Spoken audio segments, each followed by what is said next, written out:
Hello everyone, welcome back to my channel. আজকে এই ভিডিওতে আমরা একটু সংক্ষেপে স্কুল সার্ভিস কমিশনের তরফ থেকে যে আপডেটগুলো এসেছে সেগুলোকে একবার দেখে নেব। সবার প্রথমে একটা নোটিশ আজকে জারি হয়েছে, যেটা এই যে আজকের তারিখে আপনারা দেখতে পাচ্ছেন, যেটাতে আমরা ইন্টারভিউর যে প্রসেস সেটা শুরু হবে সেই সম্পর্কে দেখব। তার আগে আপনারা অলরেডি জানেন যে 11-12-এর যে ডকুমেন্ট ভেরিফিকেশনের যে লিস্ট সেটা অলরেডি প্রকাশিত হয়েছে। তাতে প্রত্যেকটা সাবজেক্ট থেকে 34টা বা 36টা যত সাবজেক্ট ছিল সেখান থেকে যারা যারা কাট অফ ক্লিয়ার করেছে তারা ডকুমেন্ট ভেরিফিকেশনের জন্য কল পেয়েছে।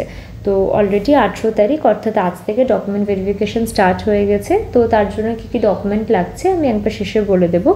কিন্তু প্রথম দিকে দেখা যাচ্ছে যে 18 তারিখ থেকে, মানে 18 নভেম্বর থেকে 4 তারিখ পর্যন্ত এই ডকুমেন্ট ভেরিফিকেশন চলবে। তো প্রথমে অনুমান করা হচ্ছিল যে ইন্টারভিউ প্রসেস হয়তো তার পরেই শুরু করবে, কিন্তু এসএসসির তরফ থেকে আজকে এই নোটিশটা জারি করা হয়েছে যে অলরেডি যে ইন্টারভিউ এবং লেকচার ডেমনস্ট্রেশন বা ডেমো যেটাকে আমরা বলছি, তো সেইটার যারা যারা এলিজিবল ক্যান্ডিডেট রয়েছে সেটা কিন্তু বাংলা এবং ইংরেজি এই দুটো বিষয়ের অন্তর্গত যে সমস্ত ক্যান্ডিডেটরা রয়েছেন যাদের ডকুমেন্ট ভেরিফিকেশন অলরেডি হয়ে যাচ্ছে, আজকে তো বোধহয় বাংলা ছিল এবং আগামীকালকে ইংরেজির রয়েছে, তাদের কিন্তু ইন্টারভিউ বা এই যে লেকচার ডেমনস্ট্রেশন সেটা কিন্তু 26 তারিখ থেকেই শুরু হয়ে যাবে। অর্থাৎ 26/11/2025 সেই তারিখ থেকে কিন্তু শুরু হয়ে যাবে। তারপর যেইভাবে সাবজেক্টের ভেরিফিকেশান হতে থাকবে সেইভাবেই কিন্তু বাকি যে সাবজেক্টের যে ডকুমেন্ট ভেরিফিকেশনের পর বাকি সাবজেক্টের যে ইন্টারভিউ সেটাও কিন্তু শিডিউল হয়ে যাবে। তো সেটাই আজকে এই নোটিশে জানানো হয়েছে যে বাংলা এবং ইংরেজি যেটা আজ এবং আগামীকালকের মধ্যে ডকুমেন্ট ভেরিফিকেশন হয়ে যাচ্ছে তাদের যে ইন্টারভিউ সেটা 26 থেকে শুরু হয়ে যাচ্ছে। তো আশা করা যায় একটা নির্দিষ্ট সময়ের মধ্যে 11-12-এর যে ইন্টারভিউ সেটা হয়ে যাবে। আচ্ছা, এরপরে আসছে দ্বিতীয় প্রসঙ্গ 9-10-এর যে রেজাল্ট এইটা কবে আসতে পারে।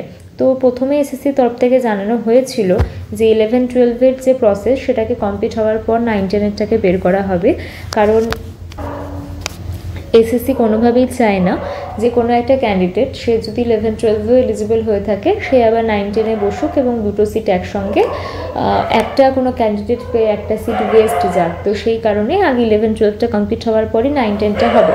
কিন্তু আজকে বর্তমানে 24 ঘন্টার যে আপডেট বা 24 ঘন্টার খবরের চ্যানেলে কিন্তু দেখা যাচ্ছে যে 9-10-এর যে স্কোর কার্ডটা, যেটা আমরা 11-12-এও দেখেছিলাম যে প্রত্যেকটা ক্যান্ডিডেটকে কত স্কোর করেছে, সেইটা হয়তো এই সপ্তাহেই বেরিয়ে যাবে বা প্রকাশিত হবে, সম্ভবত এই সপ্তাহের শেষের দিকে।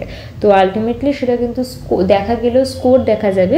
ডকুমেন্ট ভেরিফিকেশনের যে ব্যাপারটা বা তার যে লিস্টটা যেটা 11-12-এর বেরালো এই শনিবার 15 তারিখ ছিল, এটা যেটা বেরালো এটা কিন্তু এই 11-12-এর প্রসেসটা কমপ্লিট হওয়ার পরেই হবে, আর সেটাও 80-র মধ্যেই হবে।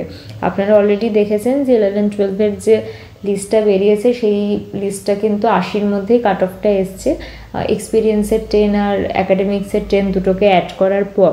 তো এবার সেটাই দেখার বিষয় যে 9-10-এ আলটিমেটলি সিনারিওটা কেমন হয়, কারণ 11-12-এ কাট অফটা এমনই গেছে যেটা ভাবনার বাইরে। বিশেষ করে ইংরেজিতে 77, ইতিহাসে 75, বাংলাতে 73, আমি যদি খুব একটা ভুল না হয়।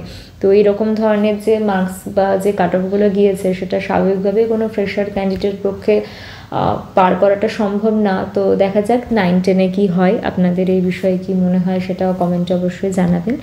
তো আজকের ভিডিওটা এইটুকুই ছিল, শর্ট একটা আপডেটের জন্য।